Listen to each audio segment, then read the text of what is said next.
Welcome to Blockchain Recorded, the podcast for the tech curious, where we talk about anything and everything related to the exponentially evolving crypto blockchain and Web 3.0 space. Blockchain Recorded's mission is simple: to share knowledge and insight and help evolve education in blockchain fundamentals and decentralization solutions. We at Blockchain Recorded are not registered investment advisors and do not deal with financial or trading token elements, nor offer any licensed financial services. The content of this podcast is provided for informational and educational purposes only, while the opinions of all parties involved are their own. I'm your host, Nina Cerar. I have a finance background, having worked on Wall Street and the pharmaceutical industry. After living in 5 countries and dedicating time to my family, I left the corporate world. Today, I work as a freelance consultant and am fascinated by the innovative space of crypto and blockchain, different ways of thinking, and the people that are making that happen. So let's talk blockchain. Before we begin, let me say a few words about our sponsor. This episode sponsors FOURdx, which is short for Fourth Pillar Technologies. FOURdx is a next-gen multi-blockchain ecosystem, platform, cryptocurrency, and a suite of decentralized applications that enable users to exchange data files and instant messages from wallet to wallet in a secure and decentralized way. The FOURdx Charter aims to establish a foundation for decentralized digital identity, multi-chain data exchange, digital data notarization, and decentralization of cloud storage. Established back in 2017, the initiative is composed of individuals and companies that collaborate to create decentralized data management solutions for the benefit of everyone. 2 of the FOURdx innovations are FOURdx, which can be described as the blockchain WeTransfer alternative, where the protocol leverages trust sourced from the blockchain and provides a secure, immutable wallet A to wallet B data file exchange, and FOURim, which uses the Solana blockchain to serve as an immutable ledger, exchanging encrypted short instant messages from wallet to wallet. Okay, so our talk today will reveal the ins and outs of the Polkadot Substrate Edgeware Blockchain, its interoperability and advantages, use cases, the Edge token, for which we have some news today, the Edgeware Agency as a DAO, DeFi plans, and much more. With us, we have Thom Ivy, the director of Edgeware Agency, a chain-funded working to grow utility of Edgeware. I hope I said that correctly, and an elected council member of the network. Thom, welcome to Blockchain Recorded. Thank you. Excited to be here. I understand this is month 2, so congrats to the new venture. Yes, it's month 2, you're episode 4. And actually, we briefly or kind of sort of met during our roundtable with FOURdx. That was sort of our episode 0. I think you tuned in a little bit in the episode, so we didn't actually have a chance to personally speak, but excited to do a one-on-one with you now. Yeah, that was a blast, and happy to be back for sure. So there is, Thom, I mentioned actually the chain-funded working to grow utility of Edgeware. That's kind of a mouthful. Can you sort of dissect that a bit for us? Sure. I'm like looking over our notes, and I think a couple words got lost there. So okay. The Edgeware Agency, Edgeware.agency is our URL. Is basically a set of community members who kind of got together after doing this on a volunteer basis for a while, and under kind of my writing and leadership, proposed to the chain that we get a budget for a year, potentially more, but we'll start with the year, and basically work to market the chain, build awareness, and do biz dev, and onboard new builders, understand what the community needs are, and build out relationships with exchanges and third parties. And do all the public-facing stuff that you really need on a day-to-day basis to operate a blockchain, especially one with on-chain governance. Because not only is our organization a DAO, but the chain itself is also a DAO, which is kind of a shift from the kind of like Ethereum blockchain 2.0 world.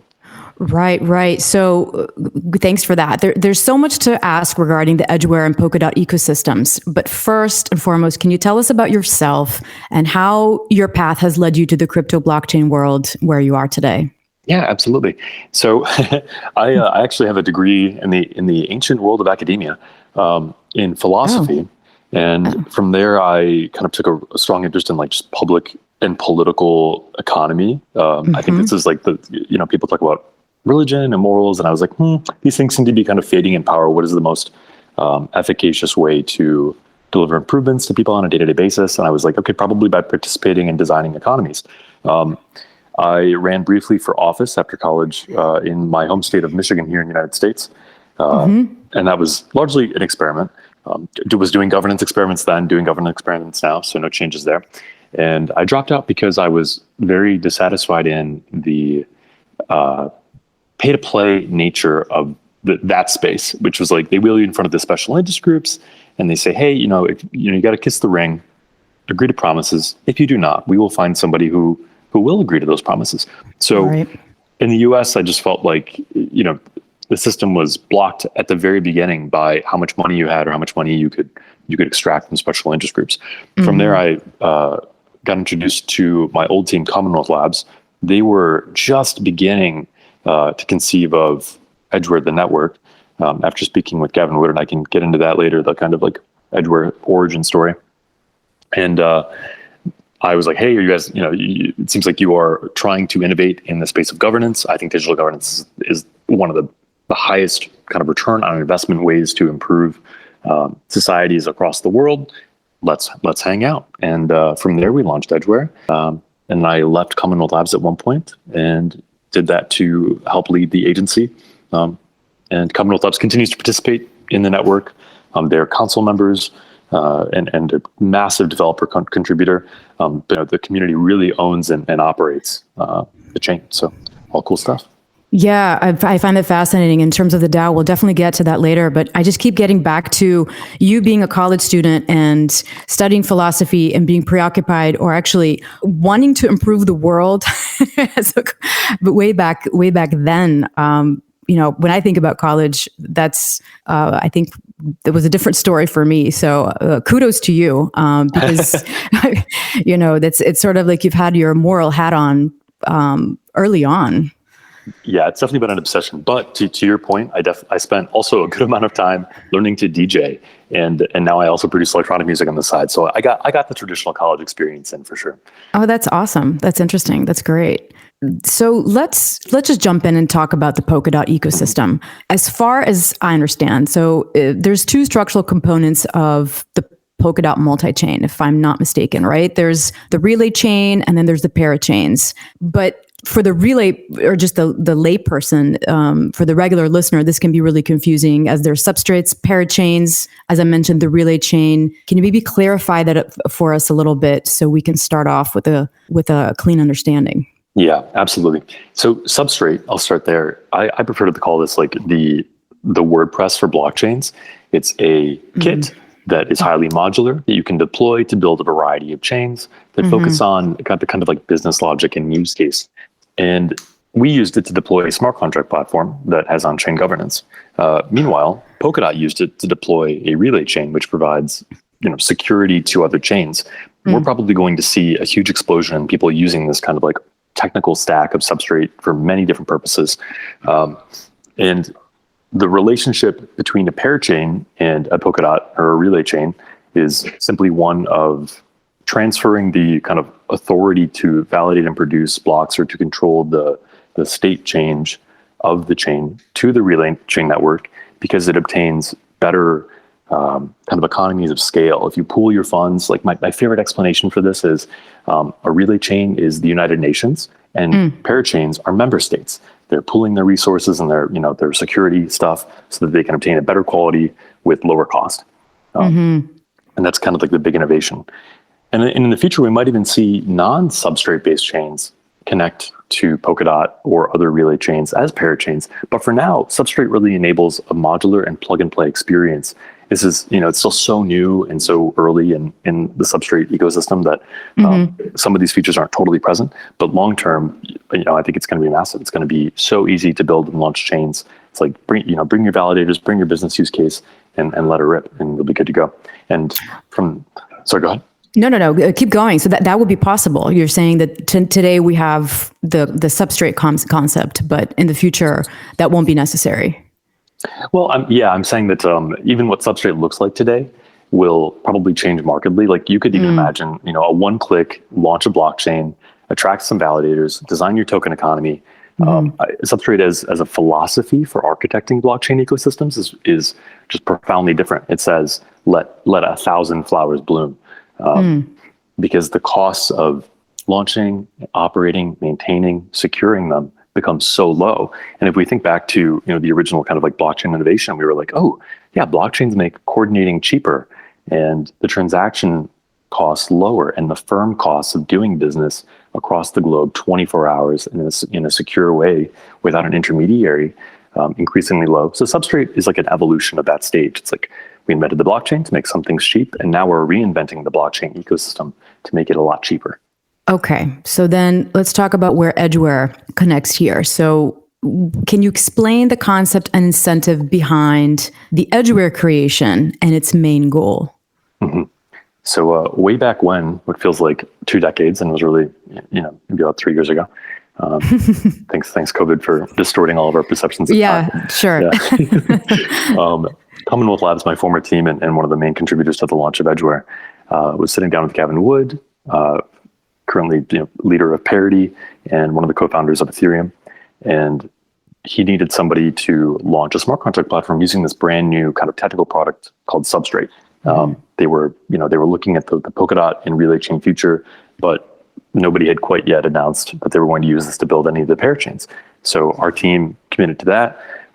We worked with several advisors, Ryan Zur, Gavin, obviously, and other people from Web3 Foundation to kind of shout the name around the world. We did tours in China, and we launched. We are the earliest and longest living Substrate chain today. We've been doing it longer than anybody else. And with that came a lot of, interesting learning experiences. And today, we look a lot different than we started. Where we originally began as merely a chain for smart contracts on Substrate with experimental focus on governance. Today, we are thinking about ourselves as like a venture DAO that happens to also have control over a robust smart contract platform. So the kind of ownership and concept of what Edgeware is has almost inverted. We're not a smart contract platform with on-chain governance. We're a digitally governance-centered community with a large pool of on-chain funds that happens to also own and operate successfully a smart contract platform that the projects we fund can build on directly. And if I'm not mistaken, you mentioned Edgeware was the first substrate, right? That supported smart contracts. Is that correct? Yep. That's right. That's right. We're the first substrate chain to go mainnet. Wow. Can you take us through its advantages compared to Ethereum? Can I dare to ask? Yeah. I think a lot of the main benefits of writing in Rust, which is like the underlying language that that Parity built Substrate in, and this kind of compiles to what's called WebAssembly, which is a very fast, very efficient, and very secure way of operating kind of these peer-to-peer technologies like blockchain. So you get some speed enhancements, you get some throughput enhancements, you get some security enhancements. In short, a lot of people tend to trumpet like the low block times, which for us is about 6 seconds, and cheap fees. I don't know if you've used Ethereum in the past 2-3 weeks, but I was paying like $200 a pop to. The transaction price is ridiculous, but yeah. And I think it remains to be seen whether transaction fees will remain low for these new substrate chains as their use increases to be comparable to Ethereum. The main thing is they'll probably be a little bit cheaper, but we're still not at the point where a blockchain could be used by the entire world for all purposes in a scalable fashion. This is why roll-up technology and layer 2s have gotten to be a really exciting space. So I think those problems are comparable with Ethereum's in the very long term. For now, it's very cheap to use Edgeware. You can launch 9,000 contracts on one edge today. Just to give you a stat. 9,000. Wow. Yeah. That's pretty impressive. We agree, yeah. And maybe over time we'll be able to keep it that way. Again, with some of these tech ZK rollups, optimistic rollups and stuff that we're seeing on the layer 2s. Besides that, I think the main difference that I like to talk about compared to Ethereum is, yes, we're both smart contract languages. Yes, we might use different scripts. We don't use Solidity on the native module, but we actually support Solidity on our Edge EVM. So like many chains now, there's kind of multiple supports in order to be as developer accessible as possible. So on Edgeware, you have a choice of writing in Solidity or anything that compiles to our underlying language of WASM. which includes Rust and Go, I believe, through the Golang compiler. So, if you're a developer listening to this and you're thinking, I want to be building on like the most cutting edge tech with as many options of codes, that I want, and you happen to be a wizard and know 9 of them, like we are the place. And then the final difference is a little more fundamental. It's that because we are on-chain governed, we have this thing called an on-chain treasury. It holds many millions of edge, which, given our, anytime the market offers us a price on those, we might have tens to hundreds of millions of dollars ready to deploy to projects.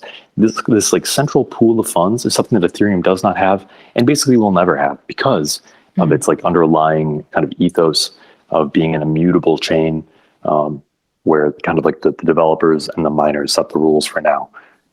So that's the big difference, is that we can come together as a community and recursively fund and develop our network by making decisions about the resources that we currently have.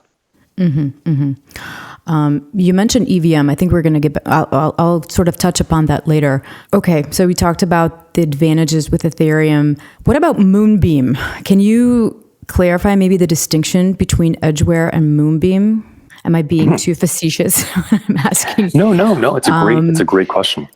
It would be great. And we get it a lot from our community too. I'm sure, because both are substrates, both support smart contracts, but how are they different? Yep. So right now, like the biggest thing is that we have different kind of like ownership and management models. Edgeware is like fully decentralized. We have no foundation in Switzerland that launches and controls our chains.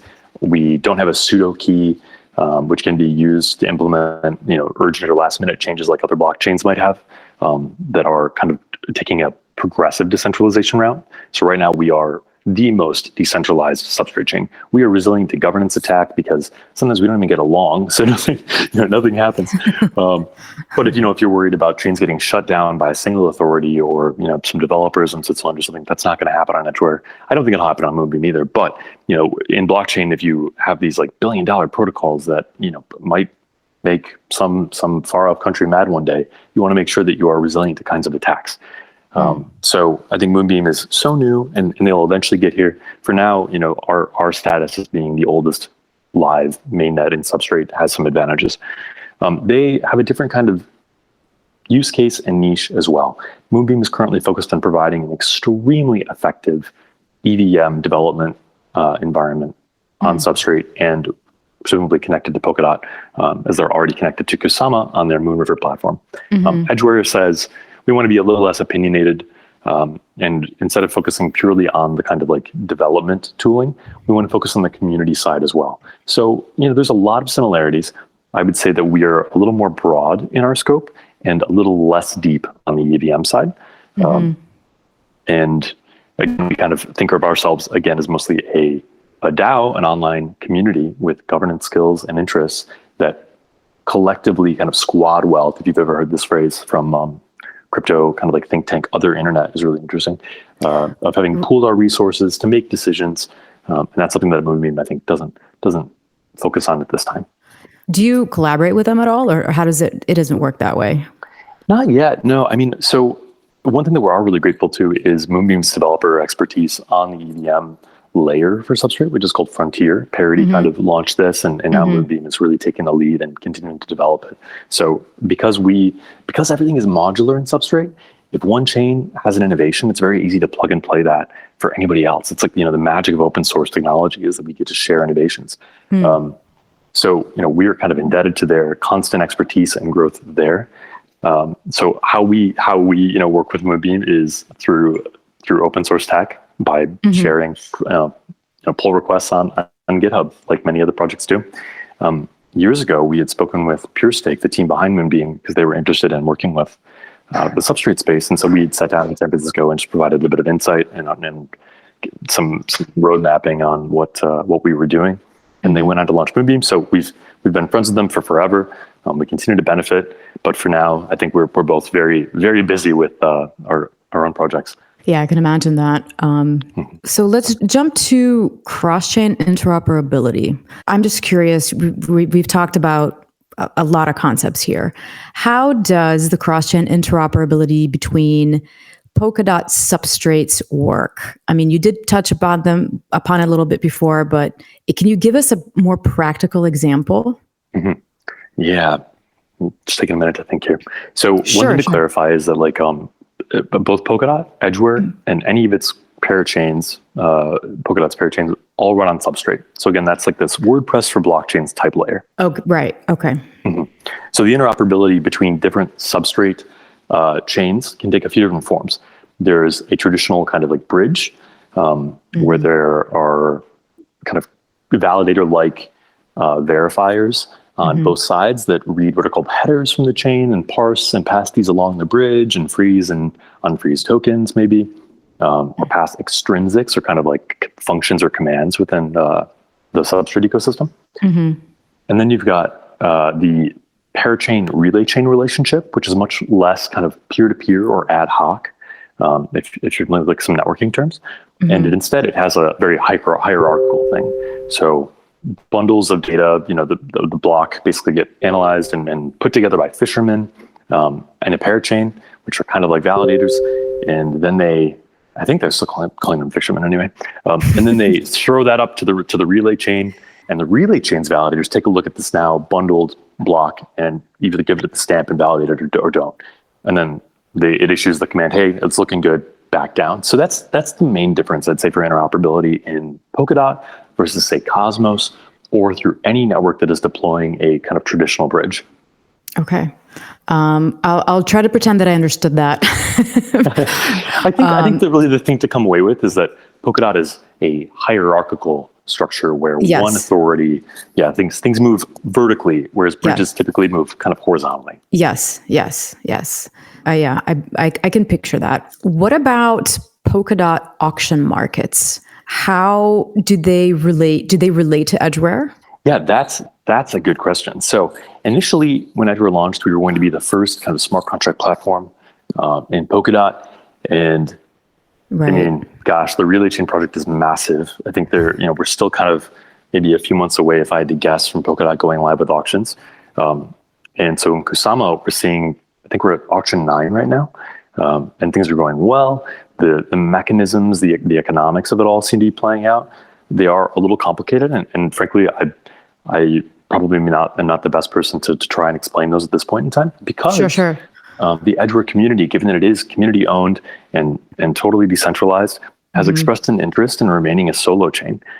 So we're currently taking a look at what that means. There are some technical challenges right now for smart contract platforms that want to become parachains. So because we have teams that have built, invested into Edge, launched on Edge, the community feels like our first priority should be to those early participants, community members, and builders, and ensuring that we can guarantee them a level of performance without endangering that by testing the parachain waters at this time. So we probably will take a little bit longer, continue to look at how the auctions work, continue to see what the technical implications of parachaining are on our community and on our dApps and our builders. And we'll make a call later, which would love to give a postmortem or a debriefing if we end up becoming a parachain, hopefully on DOT one day. Our alternative approach actually is to open RFPs, requests for proposals, and say, hey, if there are teams that want to maybe build or launch a chain on Kusama or on DOT that is related to Edgeware but is not Edgeware, we're open to hearing that. So whereas like Moonbeam has Moon River, and they're both kind of managed by the same communities, we're taking a more, again, a decentralized approach and saying anybody could come build the Edgeware parachain on KSM. And we have one team that's looking at that right now, and that project is called Kabocha, which is a Japanese pumpkin, which is the favorite of Yayoi Kusama, the artist behind the Kusama and Polkadot inspiration. Oh, that's cool. That's cool. So you mentioned your auction number 9. Did I hear that correctly? Sorry, no, I might have been speaking a little quickly. The Kusama auction slots are at number 9, I believe. Oh, so they're currently okay. auctioning off their 9th parachain slot. Oh, they are. Okay. I think I probably misheard that. Interesting. What about the advantages compared to other modern chains? So, in other words, will the Polkadot Substrate Crosschain interoperability be a considerable advantage in the end, you think, or will it be a big differentiator? Yeah, it's tough to say right now. Yeah, I think that I think that because Substrate is so modular, again, that like WordPress, that SDK type approach, that we will see bridges built and deployed within that ecosystem quicker than anywhere else. Because instead of having to do custom kind of proprietary solutions between, say, Avalanche and Ethereum or Solana and Cardano, Substrate chains, they already speak each other's language. It's going to be plug and play. So the boom in interoperability in Polkadot and even in non-parachain Substrate ecosystems is going to be extremely robust, primarily because, again, they speak the same language, and two, the entire architecture is designed around not necessarily like a blockchain per dApp or dApp specialized chains, but many, many chains, each with their own kind of advantages. Again, kind of like a global economy where you see comparative economic advantages in one space, but they can do trade and treaties with other zones that have their own comparative advantages. What about interoperability with Ethereum and other layer 1 chains? Is there a solution plan for this? Yeah, lots of teams are thinking about this. I would guess that Dot and Kusama may be one of the first to finalize this bridge in a big way. On our side, we have a team called PicoSwap, which is looking to deploy an EVM bridge to Ethereum at some point soon. So this is not the one kind of caveat I would say is that this bridge will connect to the EVM on Edgeware. It will not connect necessarily to the whole of Edgeware. So right now we transfer tokens back and forth between like the two kind of faces of the Edgeware network. So this will connect to one side. We are still looking for the Rust WASM side bridge solution. That will likely come in the future. And a little shout out to some teams that are thinking about bridges in a really new way as well, as like Cerar is one of the names. So instead of connecting to, you've got 18 bridges because you want to talk to 18 chains, you might talk to one chain, and that could be Polkadot and its community of parachains in kind of a gated wall style. Or it could be Cerar, which says bridge to us, and we'll maintain a bunch of these other bridges. So we are just beginning to see a huge explosion in solutions and innovation for bridge technology between chains, and the economic implications of that I think will be interesting and political also. And the reason I say that, and I'll get off topic for 1 second, is within Substrate, because everything is so modular and again plug and play, you can the technical advantages of having any feature kind of goes away because your competitor can just plug it in too. So the difference really in my mind is, what is your community willing and not willing to do? So we'll see kind of a federation of values-based advancement, I think. And again, like that's going to look a lot more like, member states within kind of United Nations-like organizations who have common values, common goals, and who may not want to interface. Even if the interoperable technology is there, they may decide not to because of the things that blockchain specializes in or has done in the past, or the values of that community. I think it's fascinating. Let's actually move on to DeFi. Yeah, I have to ask about DeFi. As everybody knows, DeFi has taken over the crypto world. Where does Edgeware stand in this tornado? Do you plan to implement any DeFi protocols? Are you, or where are you in this process? I would say we're at the primitives stage. So we want to get some bridges up, ideally to EVM. We want to get a Uniswap-like protocol, DEXs, because these are essential not only for token distributions and for builders to launch new dApps, but for creating a more liquid environment for accessibility to the Edge token itself. And we're also looking at stablecoins. There's these are the couple of the building blocks that like every chain should have if they run smart contracts. So that's where the stage that we're at. We had previously worked with a couple of other teams that I think are doing amazing things, and we expect them to come back. D-Trade is one that I'll give a shout out to. And they built this incredible kind of DEX and kind of financial services ecosystem that I think will end up deploying to a different chain because of the Polkadot need on their side. But we're hoping that once we get the bridges up, we will be quickly able to plug into all those solutions once again. The bigger question is like, what is the priority of DeFi within Edgeware? And the answer is as far as the community wants to take it. They have the option to fund protocols and projects. We welcome new applications. So we'd love to see new primitives come forth, new projects, new stable coins, new dexes. And we've even thought about proposing to existing teams like SushiSwap to say, hey, why don't you come over and maybe try deploying here, and here's some edge incentives or kind of special projects we can offer for those involvements. So, okay. So you are sort of brewing in the DeFi arena. 100%. I have to ask, what about NFTs? Your website does mention an NFT strategy group, if I saw that correctly.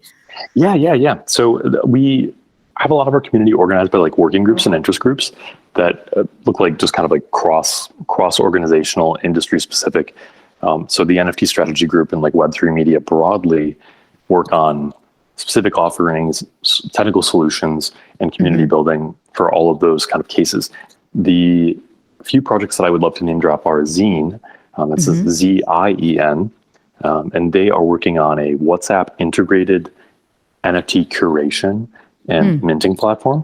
And they've kind of gamified the process in some interesting ways where once you connect your WhatsApp account, they will send you kind of a message, be like, here, there's a drop coming up, here's a teaser, or here's what it looks like.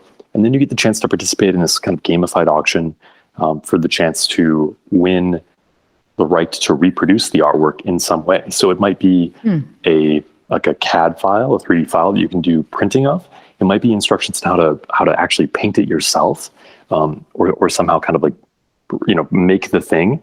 But in the meantime, you can also participate in purchases of what they call scarce editions or like limited editions of NFTs of the work. So it's a combination of like real art and the digital version. Another one is New Futures, and this is a kind of broader NFT curation and marketplace, but their specialization is the media side. So I think when we see curation communities in a lot of other like traditional art spaces, there's experts. You go to museums, there's an expert curator, and there's a style that is presented there. And so New Futures wants to basically let everybody who wants to launch their own kind of curation platform with the ability to produce critique and discourse and articles on those artists, on those art pieces, and to really tell the story. So it's half written media as much as it is the NFTs themselves, and that's just getting going. They just received some funding through our on-chain Treasury proposal system. Super excited for them. Zine is much closer to launch. We'll probably see a drop coming from them in the next month or two. You mentioned your on-chain Treasury. I'm just sort of jumping. Is this your community managed Treasury? That's right. And how does that work?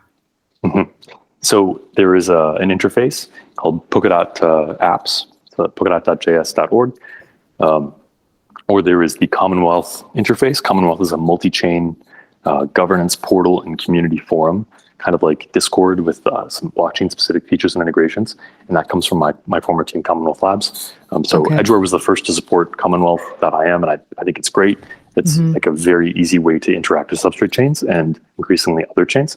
So you can go to the Treasury page on there and see anybody who's proposed for funds. You can launch new proposals. Traditionally, you would produce a document that says, hey, here's the problem. Here's our proposed solution. Here's our team. Here's the funds that we're requesting to get this done. Here's our timeline.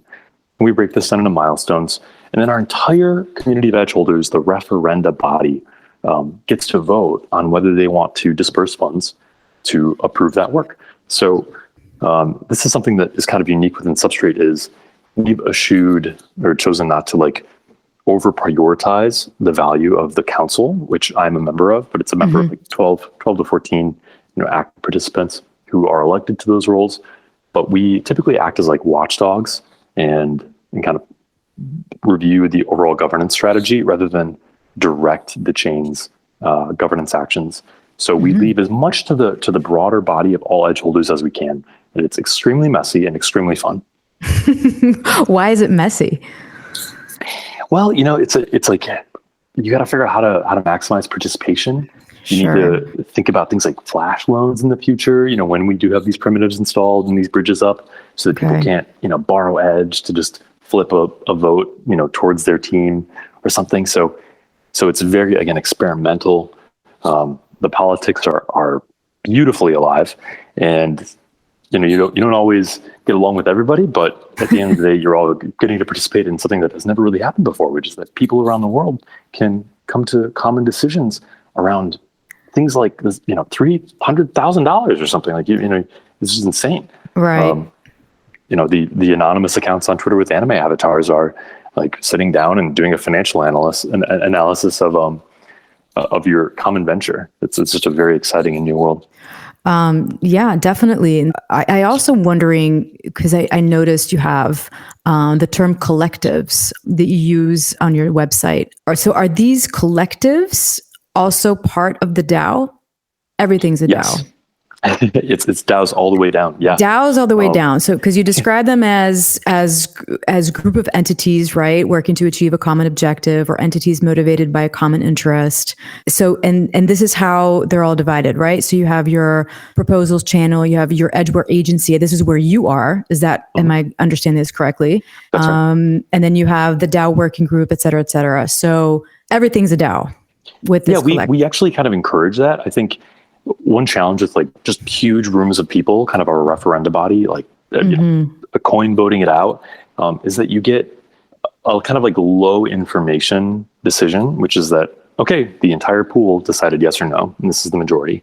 But when you kind of take a fractal approach where you've got one big DAO and there are like kind of corporatist style governance where you might have like 10 small subgroups and each are made up of 10 people, or maybe they have subgroups.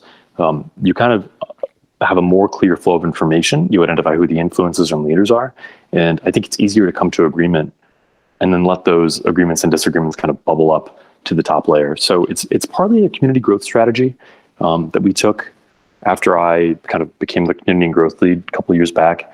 And Edgeware was very small and we were just trying to attract people. It's like, I just don't think it's a pleasant experience to just dump somebody into a Discord general channel and say, okay, here's our community.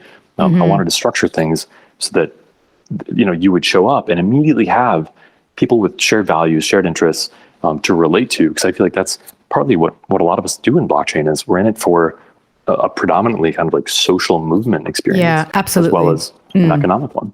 Right. Yeah. So you're the DAO master. that's how sort of I'm picturing this when you said that you came to Edgeware and you sort of implemented this. And I'm sort of trying to picture how that works and how you achieve consensus. But I think that you've explained that. I find that fascinating, and I think that's it's definitely catching on. Also, I would probably argue in other organizations, right? So not just Edgeware, but it seems to be catching on in other areas. Agreed. Yeah. Did you want to say something? Yeah, I mean, I think the only kind of looking into the future, I think we're going to see these DAOs like, when Uniswap showed up and now it's got a $3 billion treasury. Right. We're going to see these like sub DAOs gain more political and monetary power. And so you might, again, to take that like nation state, member state kind of analogy, you'll see like counties or cantons that wield significant power over the protocol, or maybe kind of fight amongst themselves as organizations instead of as merely individuals with strong opinions and 10,000 Twitter followers. I like to see things in blockchains move where individual voices have no power, but only groups of individual voices have power. And that's, again, that corporatist models, what that's called. The word corporation in there doesn't necessarily imply like, a capitalist style of corporations, but rather that power accrues to groups and not individuals. So almost like unions. Yeah, and this also makes me think about your Edgeware Identity. There's a mention on your website that with Edgeware, you own your identity, control your data, etc. So just sort of philosophizing a little bit more. Okay, so let's sort of take a turn. Let's talk about Edge and your token and into staking, etc. And you have some sort of breaking news, right? That happened today. We have to talk about that. Absolutely. It was up at 1 to 4 a.m. this morning, making sure everything went pretty smoothly. Yeah. We launched on the KuCoin exchange.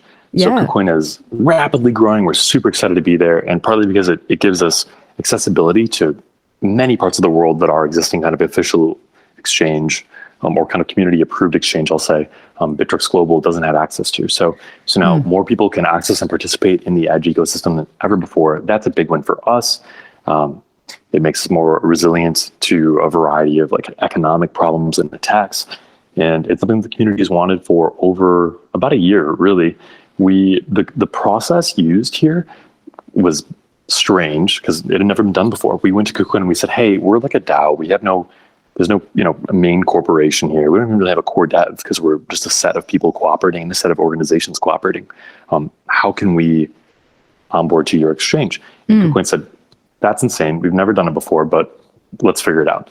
So we're super grateful to them for having the patience to be innovative, especially while they've been growing at an immense rate over the past couple of years to really become like a top 5, top 10 global exchange. So we did this partly by a set of community votes on a proposal where, and if I don't know if you've ever like really gotten your head into listings before, but there's a lot of NDAs and non-disclosure agreements where the identity of the exchange and the amounts at play, whether it's for a marketing campaign or otherwise, are basically secret and you can't speak.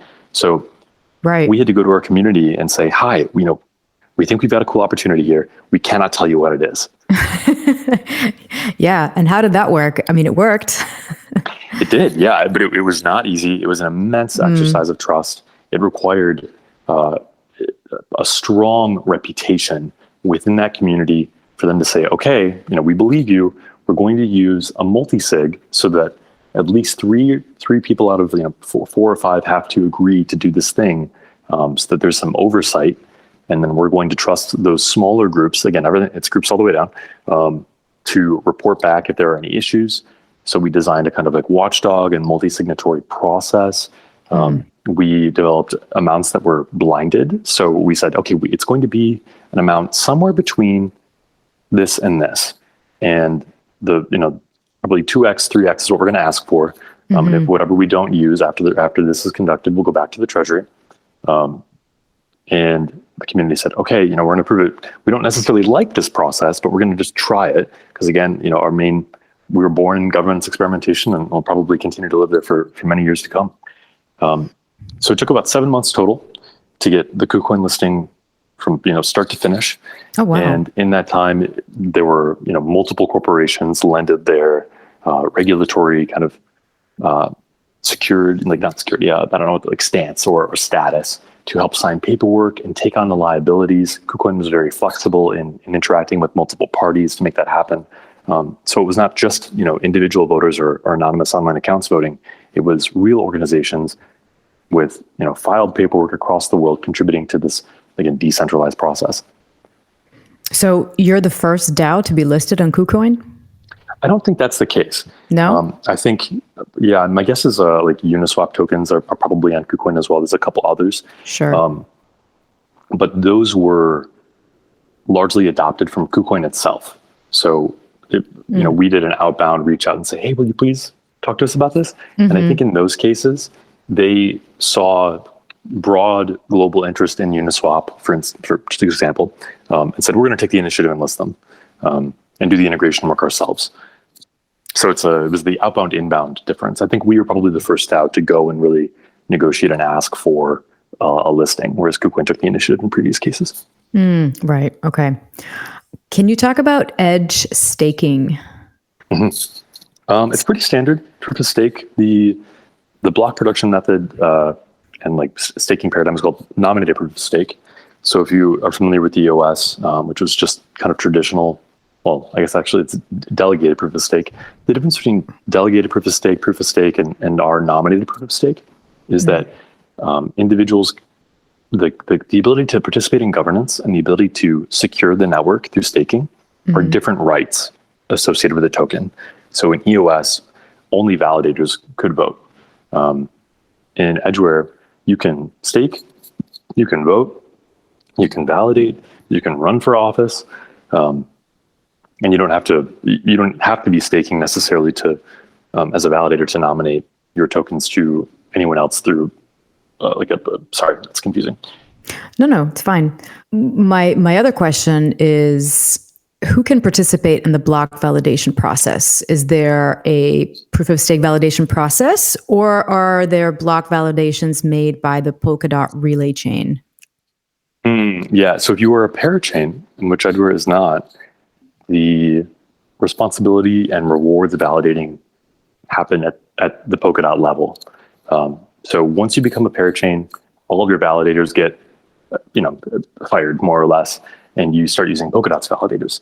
And that's like a problem that we haven't really seen solved very elegantly, whether people want to say, hey, thank you for validating for the past 3 years on our network, when to become parachain.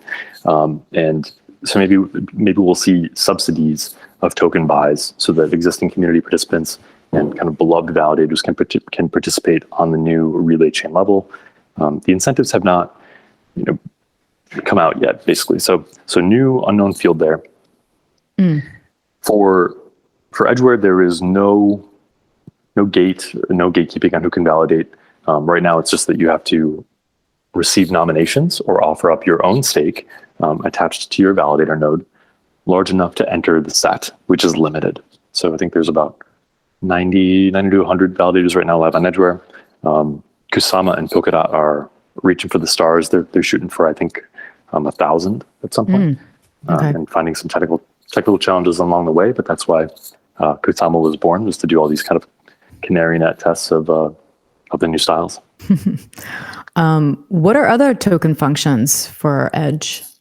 EDG. Sorry, am I saying that wrong? It's not Edge, it's EDG.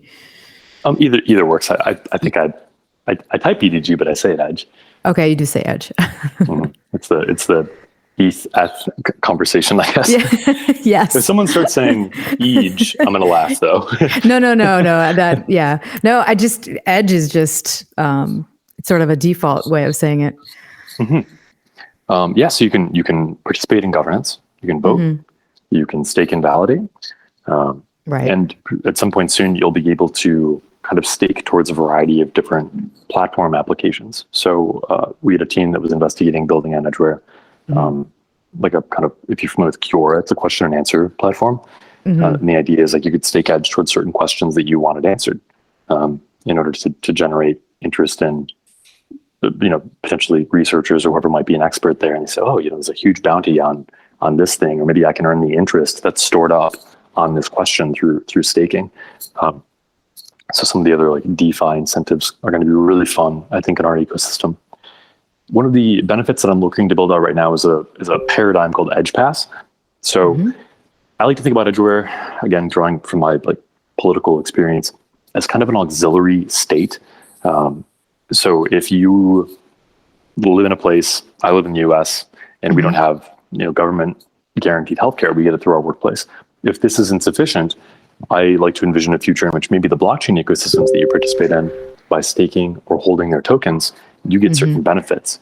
So we've negotiated things like ability for people to get access to healthcare, education, some of these other kind of traditionally state guaranteed benefits through digital goods. So if someone has a yoga app, we'd love to help fund that development. And then that staking process, if they stake enough Edge tokens, we can give them access to those apps or digital seats, basically. So goods that have zero cost of reproduction are especially interesting for us because it costs us nothing to grant other Edge holders access. So that's kind of the future of holding Edge, and the benefits that you can obtain there is again, I'm so sorry about the background noise. No, it's fine. Are these like really citizen benefits, is what we like to consider them as? Yeah, definitely. That actually kind of answered one of my questions in terms of, these are sort of what you're aiming for, but can we also explore some practical use cases in terms of what already exists on Edgeware and what is in the pipeline? So I mentioned Zine and new features earlier. Yes. I think the NFT and the DeFi space are typically the first industries that blockchains touch on because they are fully digital. It's ones and zeros for JPEGs and ones and zeros for digital money. So those things will be the first uses. They'll be able to buy and sell tokens via PicoSwap or other dexes that'll launch.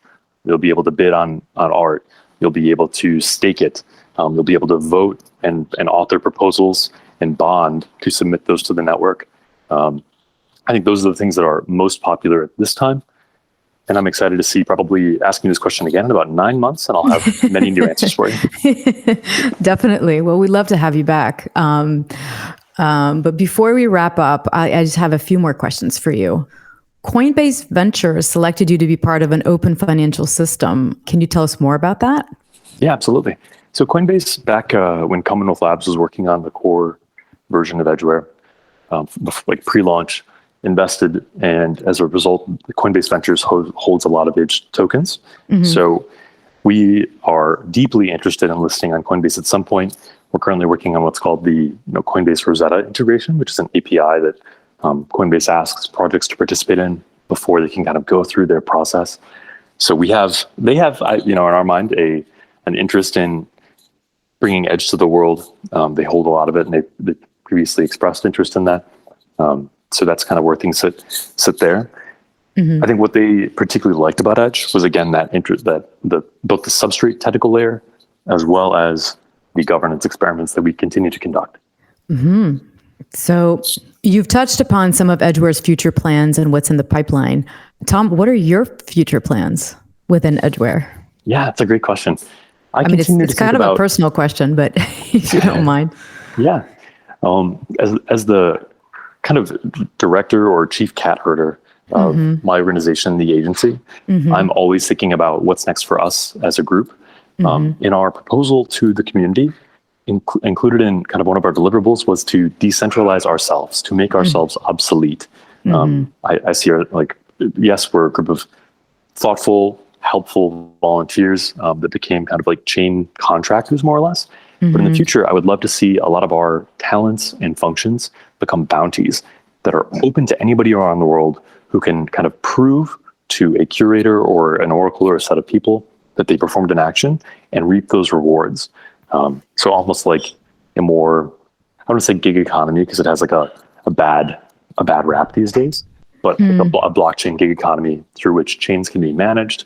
And then I would simply become, a council member ID or something instead, where I don't have to be relied upon to produce at a single point of failure the chain strategy or manage its operations day to day, because that's antithetical to blockchain philosophy. Well, you mentioned a key word there, decentralization. I think on that note, I think that would be a great place to end our conversation. But is there's nothing you want to add that I haven't asked? And we've touched upon DeFi, we touched upon NFTs, we touched upon sort of the I would say pop culture of the crypto world right now. But other than that, no, I think I've covered a lot of topics. Thank you so much for listening to me ramble. No, you're not rambling. I think it was fascinating. I've also learned a lot. It definitely answered a lot of my questions, and we'd love to have you back. You mentioned about 9 months time, and congratulations on your KuCoin listing. I hope for many more in your Coinbase endeavor, and I hope to talk again to you soon. Yes, Nina, thank you so much. Always a pleasure. Thank you again, Thom, and thank you everyone for listening. Thanks to our sponsor, FOURdx, who's supporting our first steps in the podcast world, and thank you to the Bariam Music team for providing their music. You can check out their latest album on bariammusic.com. You can find all supporting information on our website, blockchainrecorded.com. You can also